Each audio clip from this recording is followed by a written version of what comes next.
So hi and welcome to this another episode with me Ashur. इस video में हम बात करने वाले हैं MBA in agri business management के बारे में, राइट।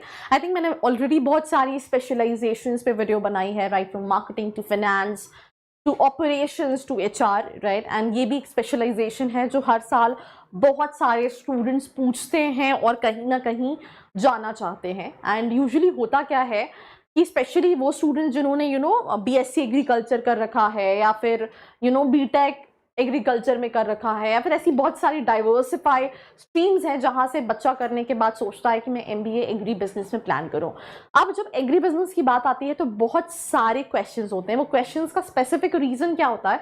बिकॉज कॉलेजेस बहुत कम हैं एग्री बिजनेस के, और उन कॉलेजेस का जनरल प्लेसमेंट के बारे में तो इन्फॉर्मेशन मिल जाती है, बट एग्जैक्टली राइट प्लेसमेंट होता है नहीं होता है, एग्री बिजनेस में कैसा प्लेसमेंट होता है, ये इन्फॉर्मेशन मिसिंग रहती है, राइट। तो मैं बहुत सारी अच्छी चीज़ें आपको बताने वाली हूँ, तो पूरा वीडियो ज़रूर देखना। वैसे बहुत छोटा सा ही वीडियो है, बहुत बड़ा वीडियो नहीं बनाया है, बट हर इन्फॉर्मेशन इंपॉर्टेंट है तुम्हारे लिए अगर तुम एमबीए एग्री बिजनेस मैनेजमेंट में प्लान कर रहे हो। So let's get started.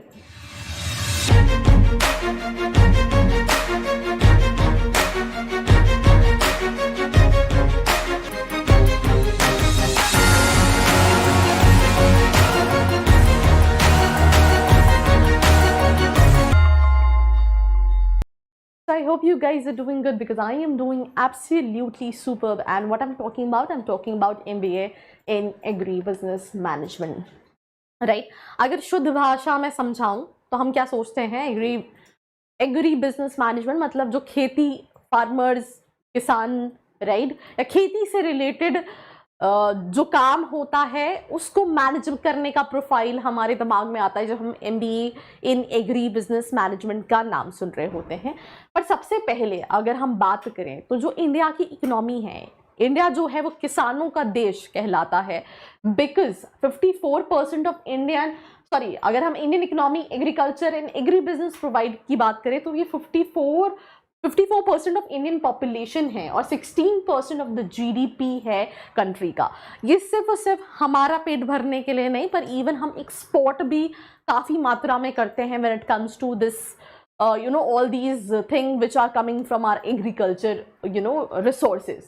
तो ये सेक्टर जो है वो डायरेक्टली और इनडायरेक्टली डिपेंडेंट है ऑन दी एग्रीकल्चर, राइट। अब इसमें बहुत सारी चीज़ें आती हैं जिनको मैं आगे वाली स्लाइड्स में आपको इलैबोरेट करूंगी, पर पोटेंशियल बहुत है, राइट। आई थिंक अगर आप एंटरप्रेन्योर बनना चाहते हैं या फिर अगर आप इवन गवर्नमेंट के साथ काम करना चाहते हैं या फिर अगर आप प्राइवेट सेक्टर में भी जाना चाहते हैं तो कॉलेजेस तो कम हैं, that is for sure, but competition भी कम है। बिकॉज यहाँ पे कोई लाखों बच्चों के साथ कंपटीशन आपका नहीं है, वो ऑडियंस भी कहीं ना कहीं कम हो जाती है।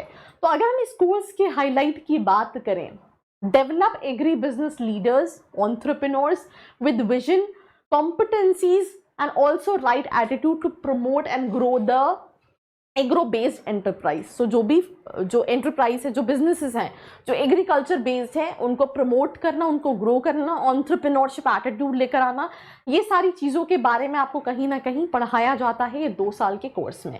Placement won't be a concern if the course is pursued from the top colleges. So यहाँ पे अगर आप अच्छे कॉलेज से करते हो तो आपको इवन प्लेसमेंट्स भी अच्छे मिलते हैं, राइट। बट अगेन अगर आप डिपेंड करता है कैसा कॉलेज सिलेक्ट करें, तो उस पर जब भी हम बात करेंगे, जब हम कॉलेजेस पे आएंगे फॉर श्योर। तो अगर हम सब्जेक्ट्स की बात करें, मैं आपको कई सारी चीज़ें बताती हूँ। जैसे फॉर एग्जांपल आपने पहला पॉइंट देखा होगा agricultural and food policy, right. तो ये सारा भले एग्रीकल्चर है, भले हम खेती कर रहे हैं, बट ये बहुत सारे rules and regulation and policy के अराउंड हैं। आप खेती करते हो, आपको उसके लिए बहुत सारी चीज़ें चाहिए, देन उसके बाद वो खेती कटती है, देन आप उसको सेल करते हो मार्केट्स में जाके, फिर बहुत सारा लंबा प्रोसेस है। तो उसके बारे में सबसे मेन चीज़ होती है दैट इज एग्रीकल्चरल के बारे में नॉलेज, क्योंकि कहीं ना कहीं ये कोर्स वही बच्चा करने जाता है जिसके अंडर ग्रेड्स में भी सेम काइंड ऑफ डिग्री कर रखी होती है।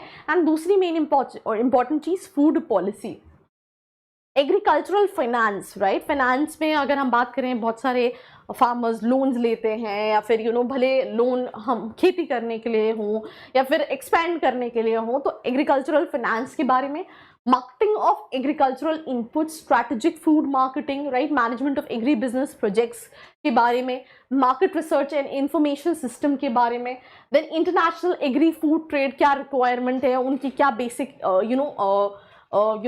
रिक्वायरमेंट है, तो उसके हिसाब से, क्योंकि मैंने आपको शुरू में बताया जैसे हम गेहूं की बात करें या फिर हम, तो बहुत सारी चीज़ें इंडिया एक्सपोर्ट करता है दूसरी कंट्रीज को जो कि एग्रीकल्चरल प्रोड्यूस की जाती हैं इंडिया में. Then value chain system application in agri business, understanding creativity, innovation, knowledge networks and entrepreneurship, food and agri business international strategies and organization, microfinance management, food supply chain management. तो ये सारी चीजें analyzing and building competencies, then उसके बाद carbon finance, public policy, social entrepreneurship, sales and distribution management, agri-business entrepreneurship, agri-business leadership, agricultural future and ऐसी बहुत सारी चीज़ें which is again around agriculture, right?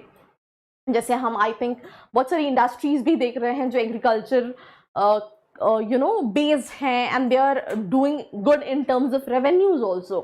तो सबसे ज़्यादा स्कोप जो मुझे लगता है that is कि उसमें लोगों को एम्पावर करके to let them be entrepreneurs, you become entrepreneurs, तो आपके पास ढेरों अपॉर्चुनिटीज कहीं ना कहीं है. बिकॉज बहुत सारी ये इकलौती ऐसी इंडस्ट्री है जहाँ पे बहुत ज़्यादा वाइड स्कोप है काम करने का. जैसे हम कई सारी इंडस्ट्री देख रहे हैं जहाँ पे already you have a lot of market players जिन्होंने आया है, चेंज किया है, थॉट प्रोसेस चेंज किया है. बट ये एक ऐसी इंडस्ट्री है जहाँ पे चेंज हो रहा है बट अभी इतनी बड़ी अपॉर्चुनिटी है जो आप इमेजिन भी नहीं कर सकते हैं. तो करियर अपॉर्चुनिटीज़ की बात करें तो कई सारी चीज़ें, जैसे आप agriculture industry, food and beverage sector में, बायोटेक्नोलॉजी इंडस्ट्री में, एग्रीकल्चर फाइनेंस सेक्टर में जा सकते हैं. कंपनीज में अगर हम बात करें, नंबर ऑफ टॉप रिक्रूटर जैसे Adani, Reliance, Tata, Godrej, EY, Tolaram, right, Ninjacart, ये सारी कंपनीज जो है वो स्टूडेंट्स को रिक्रूट करती हैं.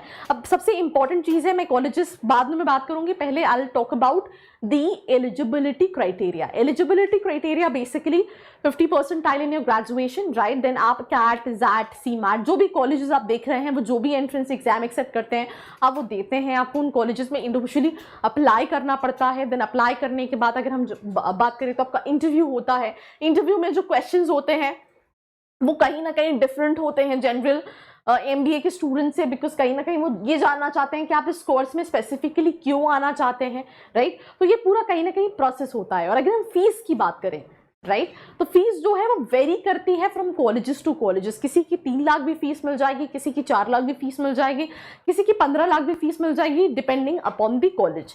आप कॉलेजेस कौन कौन से, जैसे यहाँ पे आपने IIM अहमदाबाद, उसके लिए ऑब्वियसली कैट देना पड़ेगा, स्कोर अच्छा है. IIM Lucknow, right. देन इरमा आनंद रूरल मैनेजमेंट भी कराता है. देन एग्री बिजनेस, देन जिस रांची, राइट, ये रूरल मैनेजमेंट में MBA कराता है, अगेन उसमें कहीं ना कहीं आता है.